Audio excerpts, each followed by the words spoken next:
Imagine a world with no cold calling. A world where companies don't sell your data to other companies who want to pester you. At G4 Claims, we don't cold call and we don't buy a single lead from data companies. Oh, and if you're due any compensation from your car accident, you pay nothing to us at all. For full accident management support, including motor replacement, repairs and personal injury compensation claims, just search G4 Claims today. For help the way you want it.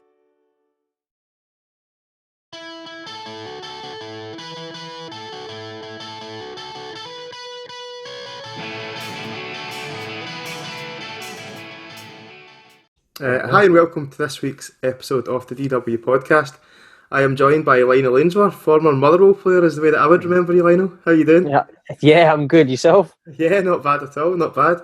Just before we started recording there, you're saying you're down in London and you've obviously got your Liverpool top on, so can't be too happy at the moment. Yeah, not too happy. You know what? I'm not going to lie. I asked the fiance to buy me the top. I got the players version and everything. And every time I wore it, Liverpool have lost.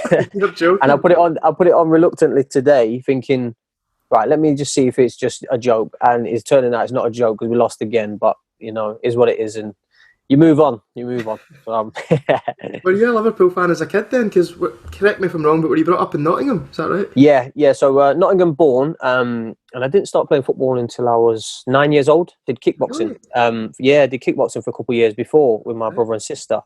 And then I fell into it by my brother playing. So he was playing, and it was right. I want to play. Let me play, and they wouldn't let me play. And then it got to the point where they would allow me to play, and it went on from there. I enjoyed it, but my first ever football match I went to, I've been played for a Saturday afternoon club, Ball Rangers, was Forest v Liverpool at the City Ground. Okay. And I was, Pierre Van Hooijdonk and who else did I have? Robbie Fowler and people like that. Obviously, going against each other. And Robbie Fowler got 2 goals. They wore the cream kit, with the old green badge in that. And they won 2-1. And I was like, right, well, I'll follow them. Do you know what I mean? They would be the team that I support, so I follow them, and it's stuck, ever since. So, Nottingham Forest wouldn't have been too bad back then. You must have been getting pelters for the locals. Yeah, well, to be honest with you, it weren't until a little later on in my career into my life, that I actually got the opportunity to go to Forest, Notts County, and then Derby. Do you know what I mean? And obviously choosing Derby over hometown Nottingham Forest or Notts County is a little bit. Yeah, I got a bit of stick from my friends in that, but you live and you learn, eh? What was it like going there to Derby? Because they were obviously a big club, and at that time, you were breaking through, and you were playing in the England setup as well. Yeah. So I went there, and we was at the old based at the old baseball ground, and I went to school, and it got to the point where I would only go to school 3 days a week. So obviously, to me, I'm 14 years old, just left Nottingham, gone to a new school, and thinking I only go to school 3 days a week. I'll take it, But they put faith in me at 15. I got a 1-year scholar and a 2-year pro. Brilliant. Already sorted before I'd left, and that was at 15. So it was good. When I went there, they had just come out of the Premiership at the time, and then an array of managers. So by the time I left at 19, they'd just gone back up to the Premiership. Right. So I was involved in that Wembley day, Giles Barnes scoring the winner in that against West Brom, and them getting promoted, and it was amazing. To be there and witness it as well.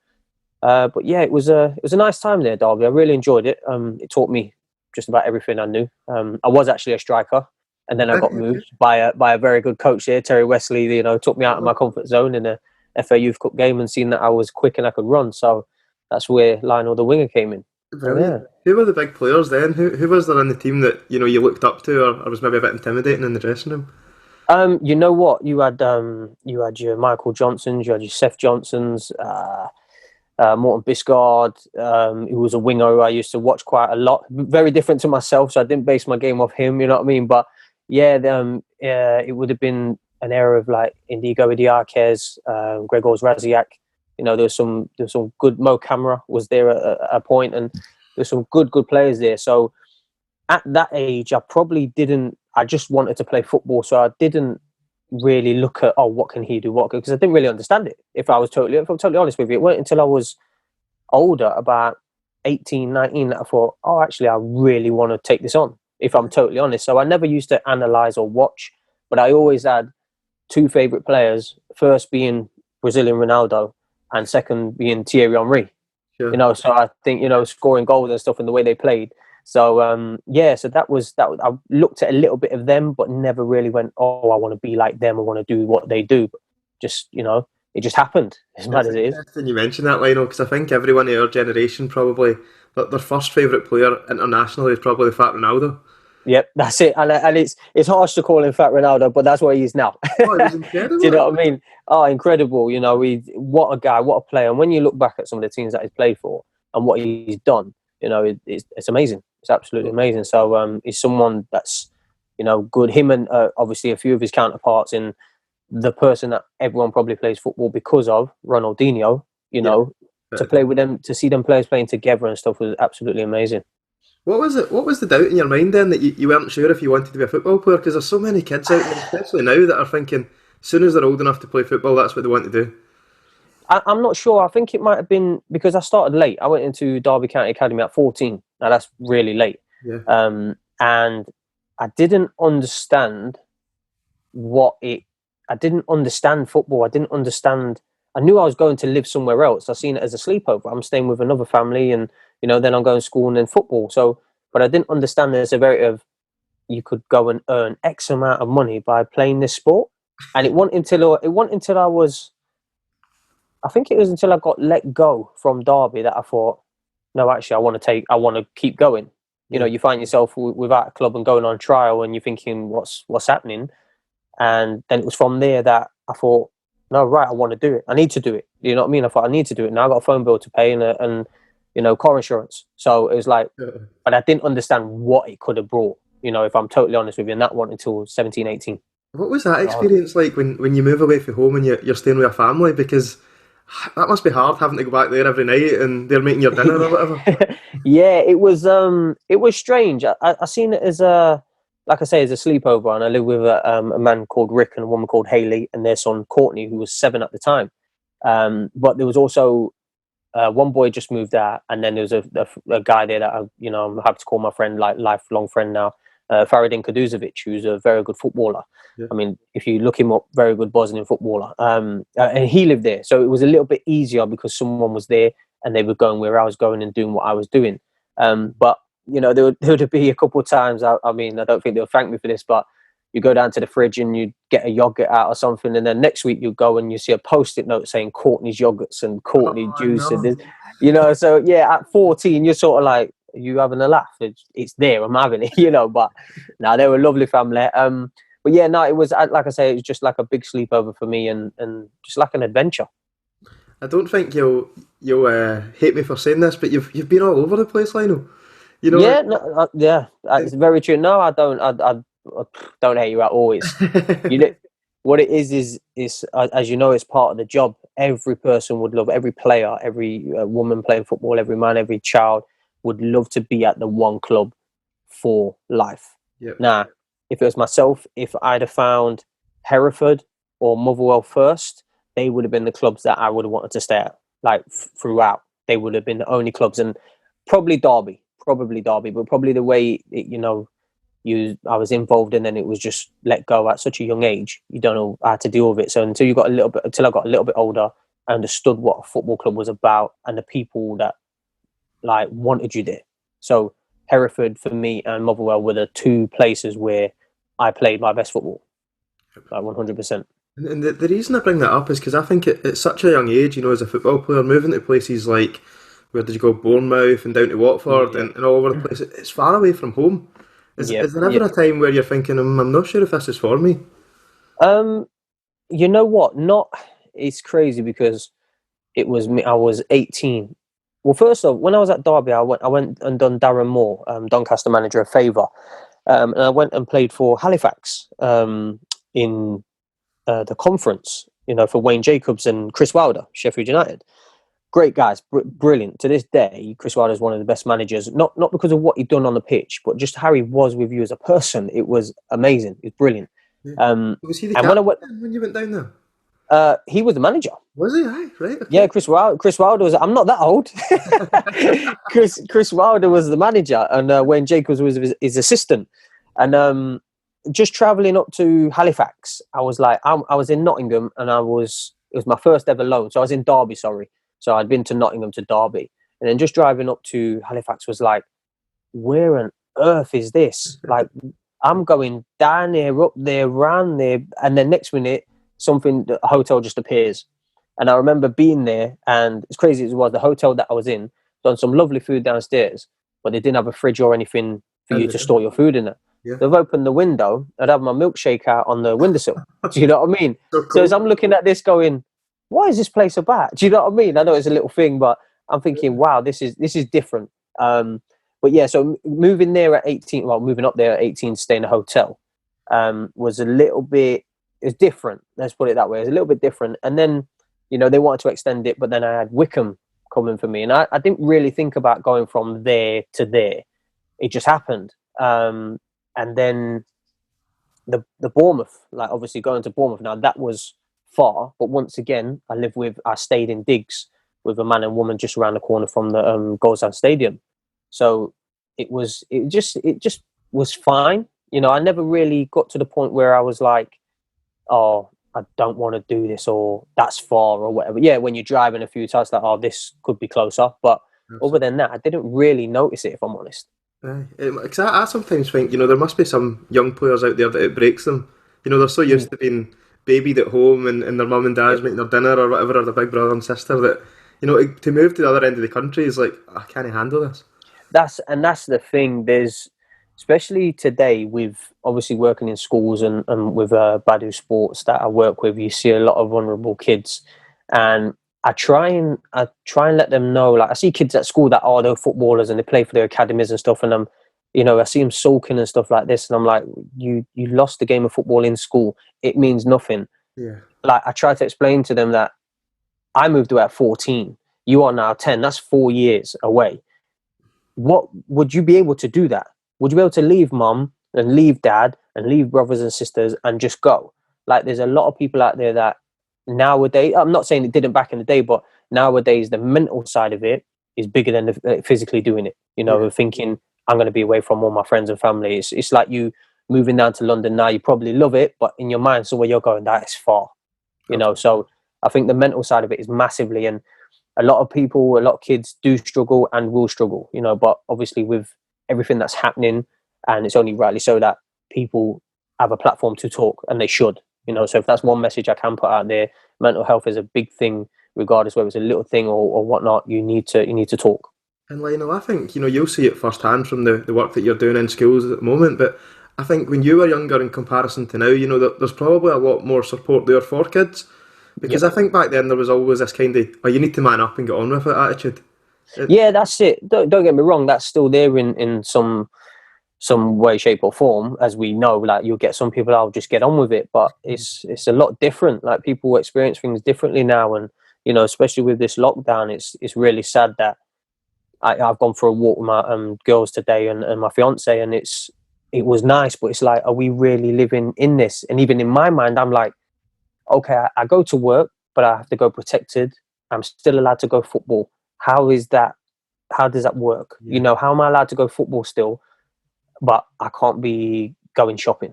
Do you know what I mean? It's really weird. And in my mind, it plays tricks. It's every day I wake up and I go, we are actually living in this world. And, people will go through things. It's one of the things I went to training for the other day, and a boy that I knew from Dulwich, we were speaking, and he just started talking about mental health straight away. So the effects that it has are obviously can be devastating, but the main thing is people are there now to talk to. I'll put myself out on a forum of LinkedIn or on my WhatsApp or whatever, that I'm here to talk to if you need to. I'll put that out to absolutely anyone, and I'd pick up the phone, or I'd have a Zoom call, or I'd speak to you in person. I wouldn't mind at all, so it is key that we have people to speak to. And you touched on it there, so we're as well talking about it at the moment, but you're playing in London and you're teaching as well. How's that going? You know what? It was a bit of a transition coming back from Plymouth.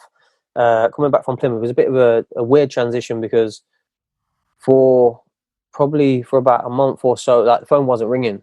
The phone didn't ring, and it's not what I expected. If I'm honest, I expected at least a League Two club or two or three to give me a call, but as it is, it didn't happen.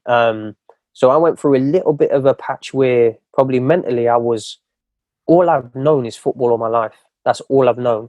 When I was up in Scotland, I actually went and done a tiling and plastering course. Did you? Because it was, yeah. So I can do tiling and plastering. I need to get you a call. Yeah, you're not wrong. But yeah, I went and done that through the SFA, and it opened my eyes to, like, I knew there was more out there, but I thought, football, this is me. Football is from here to there. I'm going to be good. And it doesn't happen like that. Like I said, the phone didn't ring.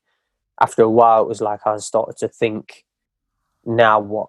What am I good for? What else can I do? And I really sat there and was like, I do not know.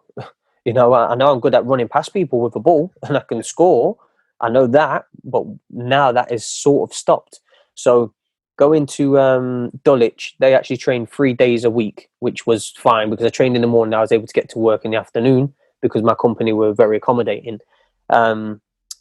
Having left it, that was after Weymouth. So Weymouth, I wasn't working because I was fortunate enough to be able to play for Weymouth. And then Dulwich, I started working, playing with them. And then to now where I am playing for Welling United, we train twice a week in the night time. So, 7 o'clock on a Tuesday, Thursday, and a game Saturday. So it helps me massively that I can work all week and still play. I can still enjoy it. I can still get, the feelings and the release that I need. So yeah, it's strange, but I enjoy it. What's the standard like down there? Is it decent? To be honest with you, when I went to Weymouth in the National League South, I was like, wow, I did not expect this at all. They played football, like really played football, and I just didn't expect it. And it was good. I went in there, helped them get promoted, went to Dulwich, played against Dulwich, and I scored against them. But when we played against them, I was like, wow, these are good. And then actually going to play for them, it was like, these are actually a good side. Every team was good. It wasn't just get it and kick it and get after it. It was, they want to play football because everyone knows you play football, you go places. Don't get me wrong. You can have the old, kick it up the top, turn and run after it. And teams win like that. But the standard is really good. And some of the players that I play with now, I actually, I've spoken to people at Motherwell about these players, and I will continue to do so because I believe that they can come and play. And if I didn't believe that, I wouldn't put them forward. It's really interesting you mentioned that because I feel that as a Scottish football fan living in Scotland, you see Motherwell and teams like Motherwell of that size signing players from, the National League, and straight away fans are thinking, what's that all about? Exactly. And that is, I actually had that thought in my mind with Motherwell recently. They'd signed someone and I'm like, how? I was like, in my mind, I'm going, I'm here. That's what I'm saying. That's what I said to myself. But, like I say, things happen. But, the scouting network and the money that the club have got have to work somewhere. Where can they find their gems? Marvin Johnson. Do you know what I mean? Louis Moult. Where did they find their gems? Do you know what I mean? So these are the places, that you have to go to find the gems. And all you need to do is polish them up and then they go on. They make the club money and it's happy for everyone. But I think in the National South, I've not played in the North, but I believe in the North as well that there is a lot of good players out there. And I think the way to look at it as well is, maybe this is me being harsh, but I sometimes think when you get these players that are playing at that level, and like yourself, they're working Monday to Friday, and then they're going out in the evenings and they're training on a Saturday, they've not got much spare time, they're knackered. And these people have got real life experience that when they get that taste of professional football, they appreciate it slightly more. 100%. I mean, if I could step back into a professional football club now, I would love it, and I'd grace every step in that training ground or wherever it may be. But you do, now I am living a normal life, and I know that sounds crazy because I've lived in a bubble all my life, and that's crazy because I know that. But now I appreciate life a lot more when I see certain things at work and stuff, and the things I'm going through. It's like, right now I've got to deal with this situation, and then you got to move on. With football, it's like, yeah, you win, you lose, you draw. That's all right. I'm back out on the pitch tomorrow. You know what I mean? You get another opportunity. Sometimes in real life, you don't get the opportunity. You get sacked from your job, you get sacked from your job. Yes, you can get sacked from football, but the likelihood is you know someone that knows someone that knows someone, and then you're okay. Do you know what I mean? So, the real life experience is what I've witnessed and been through. I'm thankful for. But yeah, the players coming out. I know players that would literally walk to Scotland now for a trial. They would pay their own way for a trial, whether it be a hotel, travel. They would do it. It's just getting the opportunity. Yeah, and it's funny that you mention that because it leads us probably on nicely to your time at Motherwell, Lionel, because I think you'd been at some big clubs, playing in League One, League Two, Championship, and obviously coming through at Derby as well. And maybe at that time in your career, was there a time where you're thinking, I'm not sure about going to Scotland? When you hear the interest there, is there doubt? Yeah. You know what? I used to see, the old score centre on TV, the Iron Brew Premiership and all that. And it was like St Mirren 1 and Motherwell 0 and St Johnstone. I'm like looking at his teams going, no, I'm at Hereford or I'm at Watford and I'm at Derby. I'm not. And then it got to, I was 24. At 24, I was kind of at a little crossroads in my life, if I'm honest with you. Like, as crazy as it sounds, I was at a big crossroads. Yeah. And my agent at the time, it was Chris Greenall. He said to me, Motherwell are interested. And I was at Rotherham at the time. So I moved from Shrewsbury to Rotherham. And he said, Motherwell are interested in you. I was like, okay. So I checked the fixture straight away. And it was the week they played Krasnodar. Oh, Krasnodar, yep, in Europe. Yeah, they played that game. And I was like, right, they want me. Rotherham don't want me. I need to try and get there before this game. It's Europe. I need to try and get there. Yeah. And it didn't happen that week. It was like a few weeks later. But I heard the interest, and it wasn't straight away of, nah, I don't want to go up there. It was, okay, let me look at my situation now. Who do I know that's played up in Scotland? And at that time I knew Kelvin Wilson. Yes, Kelvin Wilson playing for Celtic, a big club up there. What's the football like? It was one of them. I thought, no, it's something I want to do. And if I'm honest, if I'd have been offered that opportunity, like I can now say, if I'd been offered that opportunity a year or 2 or 3 before, I think it would have been a completely different story. I would have been up there for a lot longer and probably finished up there, if I'm honest. Yeah, and it was initially a 6-month loan deal, wasn't it? We then extended to the end of the season. Yeah. So I got the loan move happened, and it got to the point where Stuart McCall wanted to extend it. And I've got, at the time, the old manager was Steve Evans. Yeah. So, less said about him, the better. And he was playing hardball. Stuart McCall called me and he's like, they're trying to up the how much we're paying, how much they want paying, or they're going to send you back. And, my agent's getting I'll bring him back and he'll run hills and this and that. Now, I did that before I left. So I was like, I'll come back and do whatever you want me to do. I do not mind. There's no way I'm going to throw away money back to you for you wanting me out. I've not done anything wrong. And they were like, oh, they want more. And McCall went, we're going to do it. And I was like, brilliant, thank you. And then, went on to have a good career in Scottish football. I would say it was a good career in Scottish football. What was your first impressions of McCall when you came in? Because he's quite the character. Yeah, no. One of the best managers I've ever had. Really? Ever had on a human level of, yes, if you're not doing it on the pitch, you need to be told. He would tell you. If you lost on a Saturday and you scored 3 own goals and you got a red card and you threw your toys out the pram, yes, in that moment, yeah, it's not good enough. But on the Monday morning, how you doing? You right? Everything good? How's your family? All right, brilliant. Let's go. So it was that dealing with people, once again, the human side of football, not the commodity, that shone through for me. He was good at his job. So it was really sad to see when he left and how he left, because I had a chat with him and, it was really sad. But, he's great manager, done great things in the game himself, and he's done great things as a manager for Motherwell and other clubs. Absolutely. And, I just think that the McCall era, as a Motherwell fan, has been a real... Don't get me wrong, there was struggles there at times, but it was a real golden period, and I think in hindsight we realised that, and in my opinion it was because there was a lot of good characters in the dressing room as well. Yeah, definitely. I mean, the time I came in, I think you had people like Chris Humphreys, Peter Hartley. No, was it Pete Hartley there before? No, Pete Hartley was after. Sorry, Pete Hartley was after. But you had like some good players there, and they done really well. Getting to Europe and stuff as well. And that obviously he's gone and somewhat sourced as players that he wants to use and move forward and done really well. And the time I came in, I've walked into a change room and I'm sitting next to Lee Hollis. Now, I didn't realise how funny Lee Hollis was until, a few weeks later when I'm sitting there and he's done something. I'm like, is this guy for real?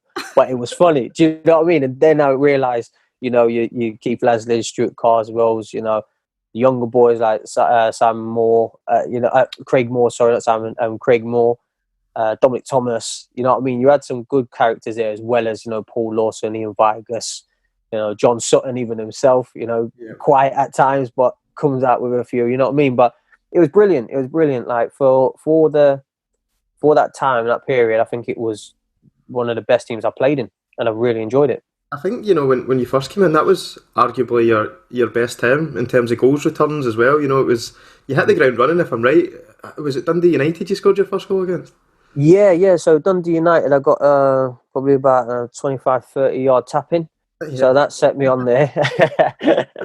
Yeah, so that was... you know what? I was on the bench and I remember coming on. And I remember Faddy running on. And it was a goal kick, and it's come out, like it's gone over, and it's bounced back. And for some reason, someone somewhere said touch and hit. So I thought, you don't buy a ticket, you don't win the lottery, And I've hit it. Yeah, I've hit it, and it's gone in. You know what I mean? So for my, introduction to Scottish football was, hello, I'm here. I'll take it. I really enjoyed it. Still enjoy it to today. Was you mentioned Lasley and Hamill and the likes there? Were they quite influential in helping you settle? Because they were obviously the older heads around the dressing room at the time. Yeah, massively. I mean, obviously my fiance came up a little bit later, and it was just me and her. But what that club done for us personally and other couples that we saw was they brought everybody together to make you understand. Yes, this is football, but this is a family. This club is a family, and Keith Lasley would have his annual barbecues, which everyone was invited to, and it was amazing because I've never been invited to anything like that at any other club, and I still haven't to today. Really, honestly, it wasn't because you get the boys, it's like, we're going out team bonding. All right, brilliant. We're going out for a drink. All right, great. Do you know what I mean? And then it's like the girls would go and do what they're doing. It was never together. So it was actually really nice. We've done that a few times. And it did help us settle in. All the families and that were nice and welcoming, and couldn't have asked for anything more. That's brilliant. It's great to hear that, actually, I think, as a Motherwell fan as well. And you'd like to think that when these former players like yourself and others that have came and gone go away and they're asked about Motherwell, they've got this good impression. As you said earlier on, there's players that you'd recommend to Motherwell and you'd say... 100%. I mean, when I got the shout for Scotland, in my mind, there was things going through my mind where I was going, right, Scotland, never been there before. What's it going to be like? Will this happen? Will that happen? And I come up there and literally everything I was thinking, it's like there's just nothing like I thought. Absolutely. I would literally sitting here right now, hand on my heart, which is obviously this side, the camera's flipped, right? Hand on my heart, would move back up to Scotland tomorrow. I'd move back up to Scotland tomorrow because we as a family love the place so much, honestly. Do you have any regrets about going away? I mean, obviously we'll touch a bit more on your Motherwell career, but I mean, when you were leaving, it was almost like the way the media reported it was, you got offered the contract, the terms weren't as good, and you went down to Plymouth. Do you regret that? Yeah.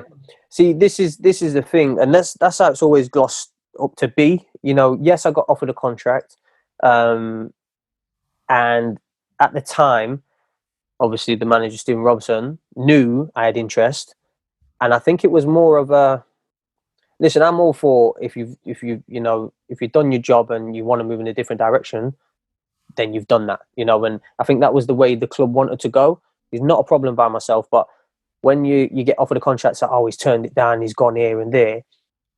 I got offered a 1-year contract. It was on, reduced terms, and it wasn't just reduced terms just then and that was it. It was reduced terms then, and then we went to play Inverness away, and then in the morning, it's even more reduced terms, and I'm sitting there like, we've got a game later on. Do you know what I mean? And then it was like, well, I've been presented with an opportunity to go back into English football on a 2-year contract, closer to home for me and my family. I've got to do it. I've got to take the opportunity, because you don't get the opportunity. Yeah. And that was what we done. It was for us. It wasn't because I didn't like the club or didn't want to be there. I backed myself, but at the same time, it's a short career, and you've got to do what you've got to do. So, but it was hard to leave. It was hard to leave, but most of these situations, excuse me, get glossed up to be, we offered him a deal, he turned it down, and that's it.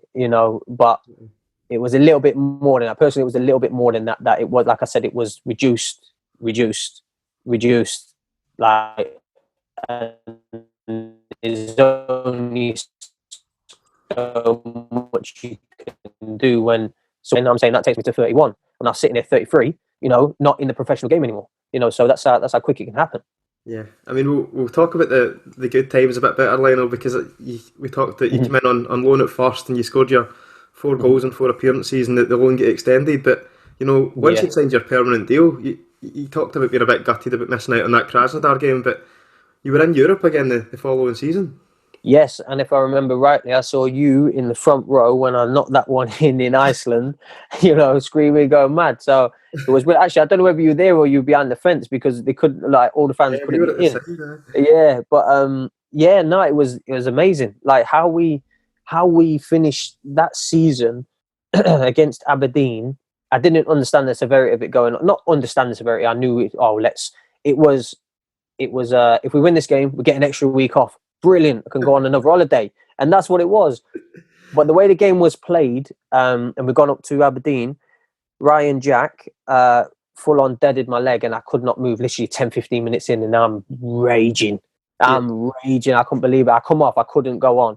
But the way the boys went and done it, was Keith Lasley free kicking. I think it was Keith Lasley free kicking, bounce on the edge of the box, hit the bar. John Sutton, was it a foul? Wasn't it a foul? Craig Reed, was it a handball? Wasn't it a handball? Goal, 1-0, the whistle goes, and you finish second to Celtic. Do you know what I mean? It was absolutely amazing. And the bus journey on the way back was brilliant. But celebrating with the fans at that moment in time, although I'd only played, 10, 15 minutes, it was amazing to be a part of, and I really enjoyed it, which obviously took us on into Europe. What was you touched on it there, what was the bus journey like in the way back? It was okay. I mean, I think it could have been better. It was okay, but I think we were all thinking, we've got 3 hours here, let's just get us home. But it was brilliant. There's a few sing-songs going along and that, a bit of banter. But yeah, it was enjoyable. What's your song of choice? What were you singing?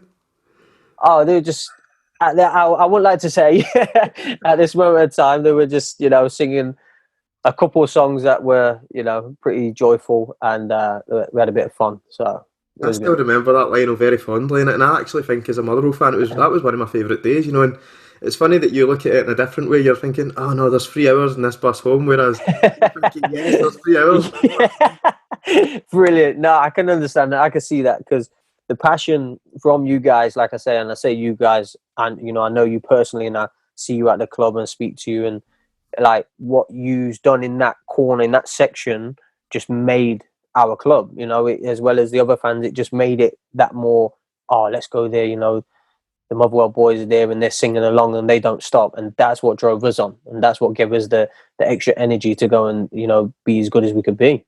It's great to hear that. It's positive, because I think sometimes, without going off on a tangent, I think some football clubs take that for granted. If there's young fans there wanting to create an atmosphere, they think, they're a bit boisterous, a bit noisy, a bit, whereas Motherwell, yeah, definitely. I mean, you have to. Everybody deserves the opportunity to support a football team, and if you're passionate about that, then you're passionate about that. As long as it doesn't spill over and get silly, you're allowed to cheer and sing your songs. I heard a song about Rob McHugh at one point that obviously was like, wow, that was a bit of a different song. I've heard songs of myself, and it's brilliant. It's absolutely brilliant to hear.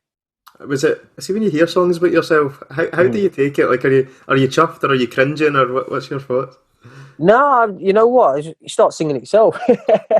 But a few, like, you start singing it yourself, and then, like, say, what was it? Twist and Shake. Is it Twist and Shake? Yeah. That's it. Twist and Shake. Brilliant. You know what I mean? In your mind, you're just singing it along yourself. So it's absolutely amazing. Like, it really is good. And like I said, I've had a few songs, and no, I enjoy them. So the next year, you touched on that Iceland game, and from such a high in Aberdeen, Lionel, I'm not going to lie, that flight home was a nightmare. It was brutal. Yeah, I mean, I remember getting back to the airport. I remember being at the airport at the time, coming back, obviously after everything that happened. But to be at home and draw 2-2, which is obviously good. Josh Law grabbing a goal. I think he got 2. Got 2, yeah. I think that was his Josh debut, Law. wasn't it? Yeah, his debut, he got 2, and then the dreaded Keith Lasley penalty. That's right. And it was like they got another one, and then we go over there and the dreaded Keith Lasley penalty again, and it's like, this can't be happening. Yep. And then with 13 minutes to go, the ball's someone's got it on the left hand side. Don't know whether it was Zane or Hammy. They've got the ball, they've gone, they've stood it up, and I'm gone past the post and I've knocked it in, and just turned and sprinted off. I was wearing my yellow boots, sprinted off, thinking we've won it. We're brilliant, 2-1. Yeah.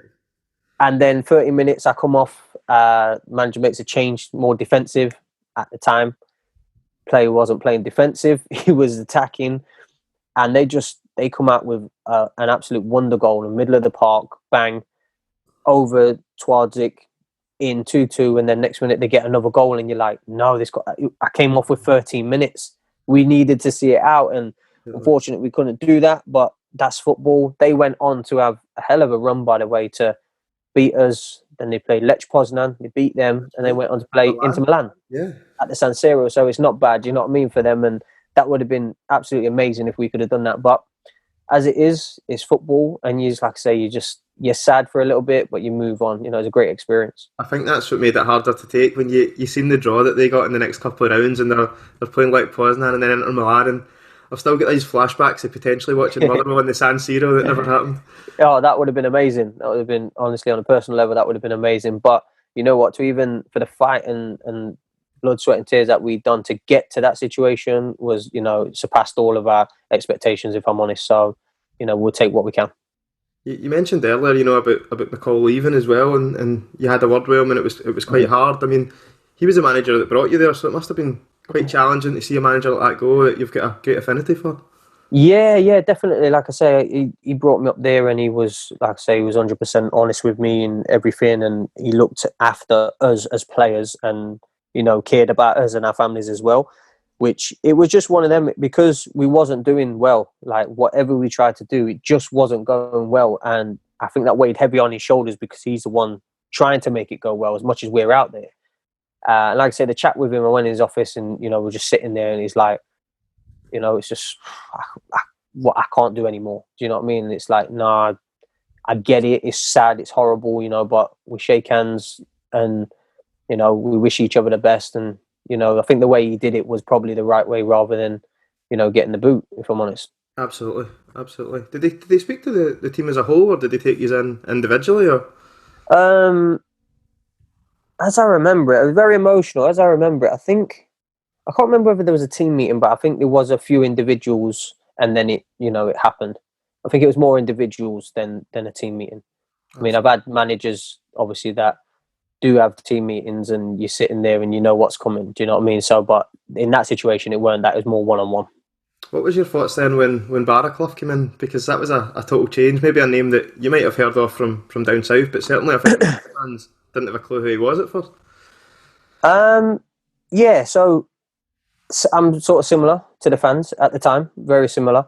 And then obviously do a little bit of research, Notts County and Scunthorpe and stuff, and it's like, okay. But when he came in, playing wise, I couldn't understand what he wanted from me. And I know that sounds crazy, because you're telling an attacking, I am an attacker, attack. If you want me to defend, it's going to get a little bit, like, if you play me at right back, I'm probably going to give away penalties and all the rest, right?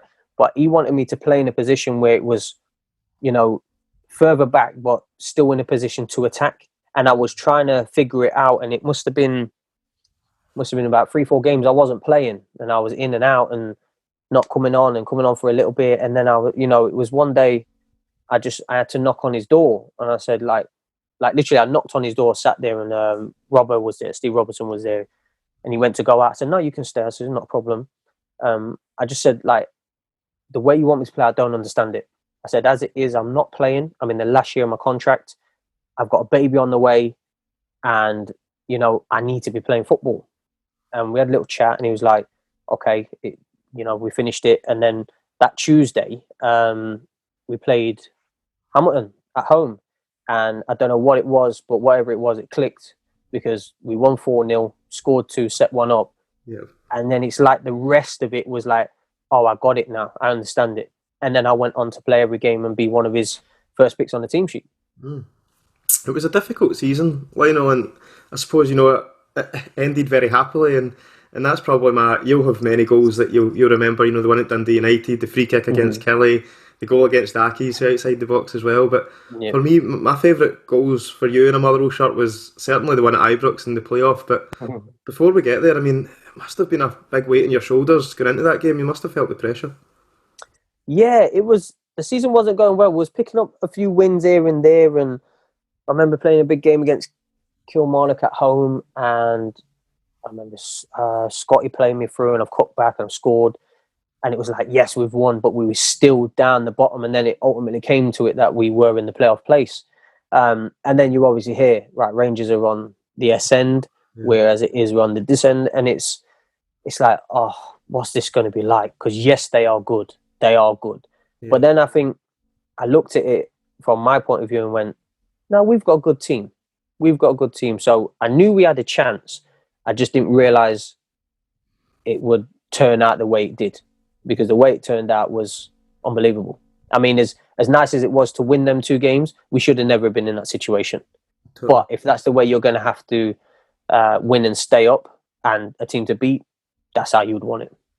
What were you thinking when you around the club at that time? In the lead up to the game, is there a negativity because the club haven't been doing well? The players, the results haven't been coming on the pitch, but it seemed when you went out there that it was full of belief, and we're thinking, where were these performances the last few months?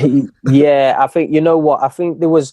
It weren't personally and around the boys and stuff. There weren't any negative thoughts. It was like we knew we were good. It was just we was on a bad run. It was just a bad run, and Robbo kept the morale high along with the gaffer. There was never no days where people were arguing. It was always like, let's keep this morale high. And I'm not sure, but it might have been, for me, it might have been, I'd not long had a baby girl and I've had sleepless nights, and then they said, we're going to stay in a hotel. And I was like, brilliant, let's stay in a hotel. So we did that, and obviously went to the game the next day, but we knew we was in for a test. And then when we've gone out there and we sort of settled into the game 10, 15 minutes, and, Josh gives that ball to Leo and he cuts in and he hits it and we get the deflection and it's a goal, you're like, okay, we've scored. Right now, let's keep momentum going, but obviously be aware of what they're capable of.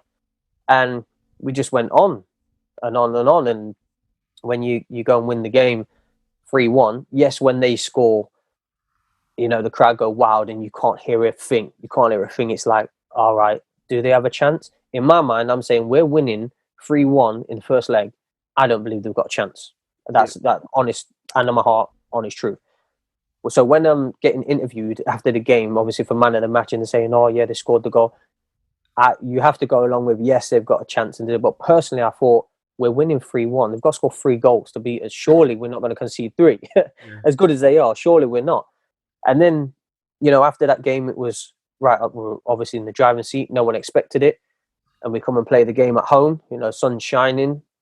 And then they have to go plan A, B, C, and D straight up, which allowed us, and as you see from the highlights of Marvin Johnson just getting that ball and just keep on running and running, they could not handle it. They couldn't handle it from no matter what we was doing. Me and Marvin on the wings, Scott McDonald, they couldn't handle our normal plan, which should have been there early on in the season, but it just so happened it was that day, this was our plan, and we go and win the second leg 3-0. It was unbelievable.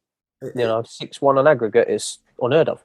It is true that you mentioned that, that it could have came earlier in the season, because when I look at that team, when you mention, Marvin Johnson, yourself, Scott McDonald, Big McManus at the back, Pearson, Lasley, Hamill, yep. Some great players. I can't believe we were in that position, but, let's not go down that route. Talk me through that goal at Ibrox. What were you thinking? I thought Leo Owens got the ball and he ain't going to give it me, because I thought as soon as he got that ball, he is not going to give it me. I remember the ball breaking. Piero done well, Stephen Pearson done so well to cut at the ball and then get the touch away from the player, because the player tried to bring him down and he's gone. And I thought, right, just rockets on. And I just if you see in the replay, you just see me running at the side of Piero, and then I just run. He gives the ball there, and I go that way, and I'm pointing, give me the ball now. And Leo has touched it inside and held it, and I thought, just run beyond with your hand and point. And he's give it me, and I thought, just shoot. I knew I was near the box, just shoot. And I've hit it, and it's gone in, bottom corner, past Cammy Bell, and, the rest is history. So, that celebration as well, running over to the Motherwell crowd in the corner was brilliant. You know what it was? It was what, 49,000 there, and we had 900 fans. It was like, yes, we filled it out. I would love more fans to be there, but it was just silencing them. I've seen a few replays from different angles of the Rangers fans, and they weren't happy. But I mean, I think we deserved it massively, and I should have scored another one actually. That's right. I should have put the tie to bed. I should have scored another one. I think I leant too far back. But I'll take my one goal. It's fine. I actually remember going into the game on the Sunday, and even though we were up 3-1, I wasn't as confident as you, Lionel. I was still worried, and even when we were winning on the Sunday, I was thinking they could still come back, but it just didn't happen. I suppose it's obviously because of the club that Rangers are and the players that they've had in the past, and them players, what they had were good, but obviously on that day we were just better. You hear the murmurs of, oh, do you know what the money they're going to get if they beat us and this and that, and then to what we're going to get if we beat them, it's like ridiculous. I'm like, is this actually happening? And then we go and do it. It's like, well, that's football for you. You never know until that final whistle's gone. It was like I say, it was an amazing feeling. It was. I think your goal in the second leg might have took a deflection. Might have. It was on target. It was on target. So. Yeah, so it was one of them again. I found myself as Marvin on the ball, and he's done brilliant, and he's broke, and I'm like, I'm screaming, give me the ball, because it's from the side, and he's took it, and I understand what he was doing. He's trying to commit someone to come to him, so then he could play it. He done that. The ball sort of got stuck under my feet, but I managed to get a decent connection on it, and I think it might have been going away from Cammy Bell in the far corner, which the way he was sort of going, and then it hit Zaliukas. Right, yep, rested soul. And it was like he's hit it. I've hit it, and it's come off him, and it's gone in. And I thought, brilliant. It was on target, but I thought, brilliant. It's another goal. Brilliant. That's it. I can't talk about that game without asking you if you've still got the boxing gloves from after it. You know what? I think Craig Moore's got them. I think he's got them. So I'll have to get him to sign them and send you a pair. Yeah, crazy scenes after. Not what we wanted. But when one of your players goes to, say congratulate, but when your player says, "Oh, well done," and somebody doesn't want to shake your hand, and then you go, "All right, well, F you then," and you get kicked for it and then punched, it's like, "Whoa, hang about, what's happened there?" So natural reaction was, that was my reaction, is my teammate, and we don't leave anyone in the trenches. Totally. It seemed like you were the first one in, though. Yeah, I think there was me and Craig Moore were there. We were there very close, and it just all happened so quick. But it's like I'd heard so many stories about that player years before. I had people in my family that worked with him and just would say, really? yeah, at Southend. So right. It was very bit of a on a that would have been more of a regular occurrence for him to be like that, in certain situations. So. But obviously it's not what I wanted to put out there or whatnot. But like I say, one of my friends in the trenches, I've got to go and help him. I'll always remember the image as well of Lee after the game, and it was like the big punch coming in. And it's one of the. I sent him that picture about 4 or 5 times after that. It's brilliant. Lee, just a funny guy at the time. He was like 20, 21. Last game for Motherwell, obviously moving down to Leeds, but it was funny. That bit was funny, but the whole thing was, probably left a bit of a sour taste. When you're talking to your friends and your family down south, and you say that you're playing against Rangers at Ibrox in the playoff, is there an interest for them? Is there quite a lot of them wanting to tune in? And yeah, of course, because obviously they know Rangers. Everyone knows Rangers, and it's like obviously they know me, so it's like, oh, you're playing against them, brilliant. Probably thinking you're going to get beat, and then the surprise and the shock that, wow, wait there, my son, my brother, and my friend has just scored against Rangers, not once but twice, and in front of 49,000 people. It's like, wow, like it's amazing. So there is a lot of interest. There's a lot more interest nowadays as well than there was back then. Did you then sign a 2-year deal after that game, after that season? Was it? Yes. So I remember being at the airport and flying up to meet my agent, Peter McLean at the time, and it was then that I had obviously sorted everything out, and I knew that I was going to sign a 2-year, and then we got it done. It was probably one of the best things I'd done, to be honest with you. Yes, I'd done well the first the 2 seasons. So, was there any other options out there? There was a few, but it made sense for me to stay where I was. It seemed like you were very settled. Yeah, very settled. I enjoyed the place, enjoyed the people, enjoyed what the club done for me, and I like to think I repaid that to the club a couple of times in stuff that I've done on the pitch, in helping them keep their Premiership status alive, and it just worked. It just felt natural and worked both ways. After the playoff, were you surprised that Ian and Robbo stayed, or were you thinking that they might go, or what was your thoughts after that? No, I don't know. It was a strange one because it wasn't long after when we got back that they left. But there wasn't even any thought of that. I think we was just still basking in the glory of being Rangers. Yeah, totally. I do remember that last game though, when I think it was Ian Barraclough's last game. Was it in Morton in the Cup? Yes, Morton. Yeah, it was. Going into that game was so strange because we had, I think it was 7 subs at the time he was allowed, or even if it was 5, but there was myself, Keith Lasley, Louis Moult, I'm not sure, Scott McDonald. I think there was about on the bench as well, are you? Yeah, I think there was 4 or 5 of us that were on the bench, and I understand you're giving people opportunities in that, but we want to get through to the next one. We want to get through to the final, so go with your strongest. Yeah. And I remember he brought me on, and I've come on and I've set up the goal, and I've set up the goal, and then it got to extra time. I think it went to extra time, yeah. And then, I've gone over, got a drink, and he's trying to talk to me, and I was like, I'm walking this way, he's behind me. He's like, I'm like, bring me on earlier, we'll win the game. That's what I said. Yeah. And then we eventually go and lose, and believe it or not, I got blamed, somewhat blamed for the goal, although Kieran Kennedy shouldn't have been running with the ball and doing what he done, which is what I said in the changing room. Yeah. And then me and Robbo get into it. Robbo's come towards me. I'm like, me, it's not me. And then, little altercation. And then it died down quick. And it's one of them, we're out of the cup. And at that time, I'm going, you play your strongest team, we beat Morton and we go through. And that's not what we've done. Yeah, the atmosphere that night was hostile, to say the least. And I think that came from the fact that you were looking at the bench and you're thinking, yeah, what's going on? There's about 5 or 6 first-team players that would play every week. Now, I get it's a cup and you want to give people opportunities. I get that. But when there's a cup at stake, I believe you should go with your strongest. I think after the match, you touched on that altercation with Robbo and whatever else, but there was so many Chinese whispers going around social media and in the forums and stuff. So I was wondering what your take on it was. Yeah, no, you know what? I'm not on social media, not been on there for years, so I don't know obviously all that. But yeah, there was a little. For some reason, I don't understand how I got the blame for it. That's what I don't understand. But he had his say, I had my say, and the next day is, whatever's happened.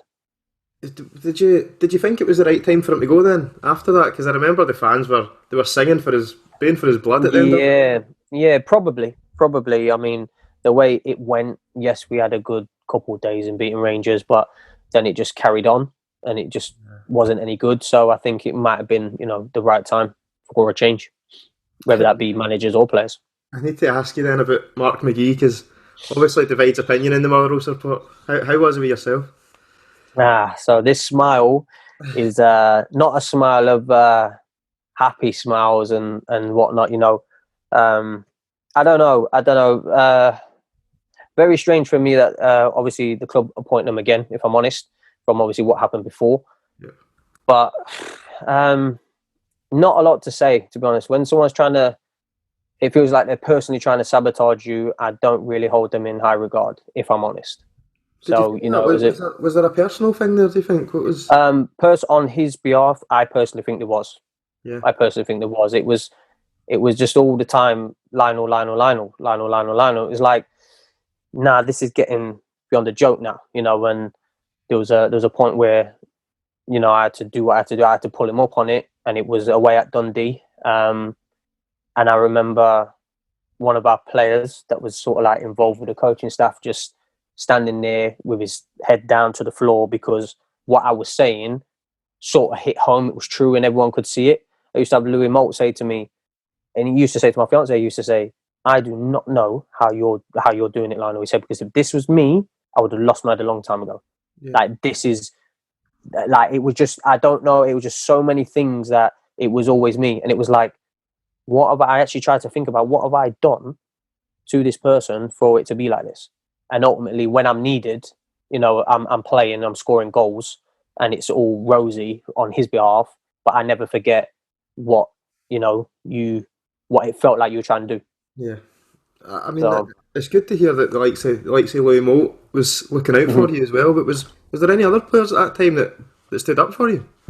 Yeah, well, I mean, I stood up for myself in that respect, and like Louis a good friend of mine anyway. Louis and Marvin, I took them both under my wing when they got there, and it was just like, he just used to say, like, I don't know how you do it. He's like, I just don't know how you do it. But I had Stevie Hamill having a little, I think we played a game, I had a little chat with him after the game, and he's just like, he went, you know what? He said, I don't think a lot of people at this club realise what you've done for the club. He said, so just remember, I appreciate what you've done. Yeah. And I was like, you know what, I mean, I really appreciate that. You know, I helped preserve the club's Premiership status twice, not just once, twice. Do you know what I mean? And I'd actually done well in a Motherwell shirt. And I think obviously the higher that went with probably certain that manager was, there's no respect there. There's no, it's just disregard for it. So it's like, you've done nothing. And, you know, but Stevie Hamill said that, and it touched, and that sticks with me to today. So I feel as if, you know, when I look back in your career at Motherwell, you know, I think that the fans, you know, all look at it in a very positive light, and everyone would have you back at Fir Park any day of the week. But I feel that it's been a bit of a roller coaster for you as well, because there was times like the Rangers game and times when, you know, some of the goals that we spoke about earlier that were really high, but there must have been some real lows as well. And I remember an interview after Partick Thistle, and I think it was in McGhee's term. And I remember you saying, you know, like, you lost the ball, we lost a goal. I actually think it was Stephen Lawless, who's now at Motherwell, that scored. But I remember reading it, and it was like, you were saying, I was broke down to tears in the dressing room. And I just... Yeah, you know what? It wasn't in the dressing room. It was a build-up of everything. As it was, I wasn't playing, I was in and out, and everything. When I am playing, it's, you know, him, this and that. And it's like, how do I react in this situation? Because I can go mad and I can get sacked and I can go about it a different way, but I didn't. So it was a build-up of, I had come on, I'd got a touch on the ball. So the ball, whatever it had happened, I'd got a touch on the ball, and something to do with Connor Ripley should have, well, not should have, but could have saved it. But it was sort of like a little, but obviously I got the blame for it. And I was like, you know what? I went in the interview and I done it, and it just brought me. It was anger more than anything. Yeah. It was anger. That's what I was saying to my fiance. That's what I used to do. When I was angry, I'd cry, and I'd get so angry, and that's when.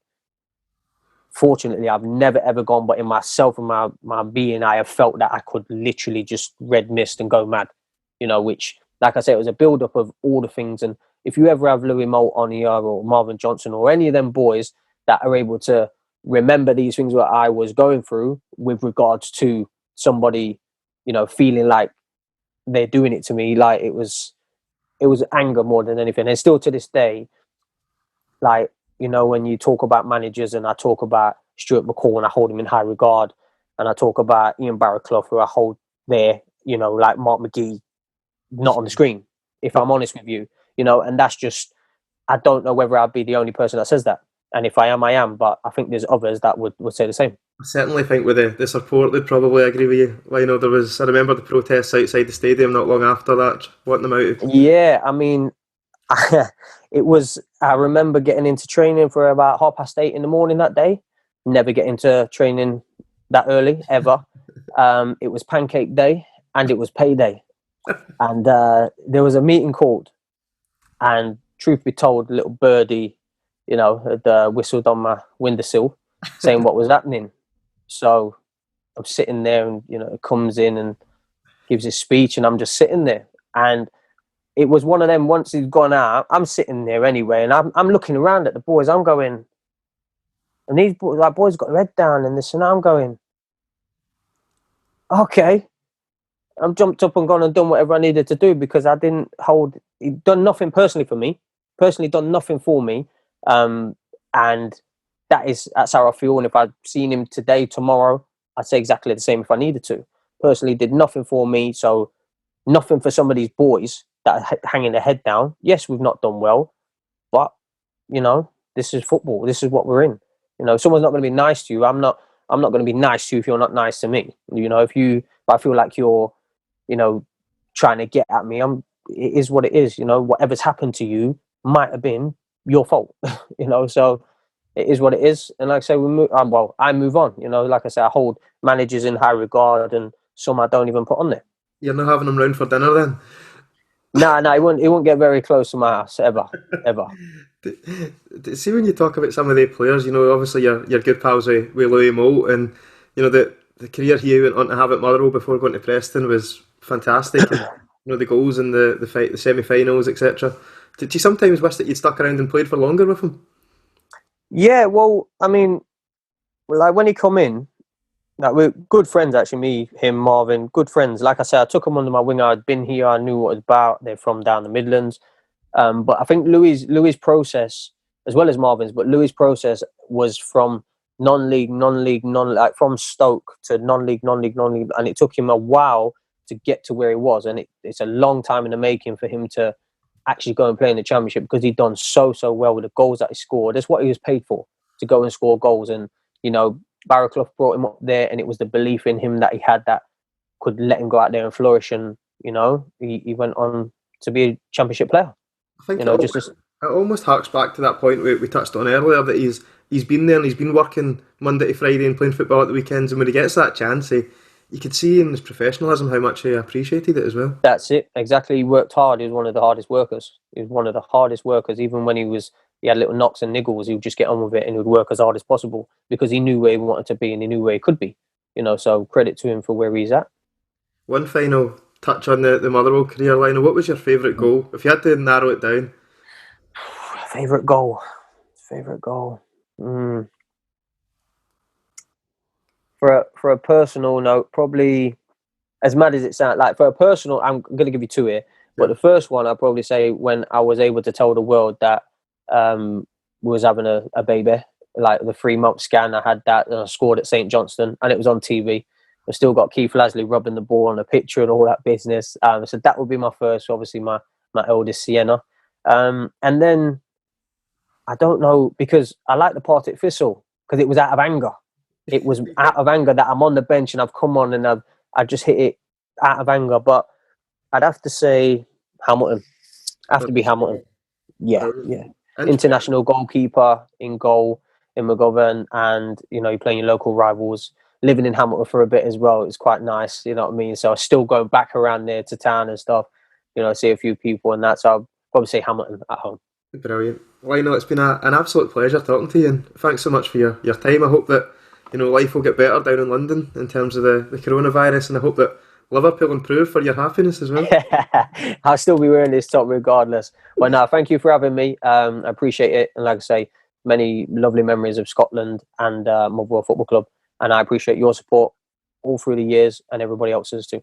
I think we'll maybe see you back in Scotland one day doing the tiling and plastering. If not, I'll probably do the changing rooms. Brilliant. No, Lionel, it's a pleasure, and thanks to everyone who's listened to this episode of the podcast. If you've not, please go back and check some older ones and like and subscribe. Cheers.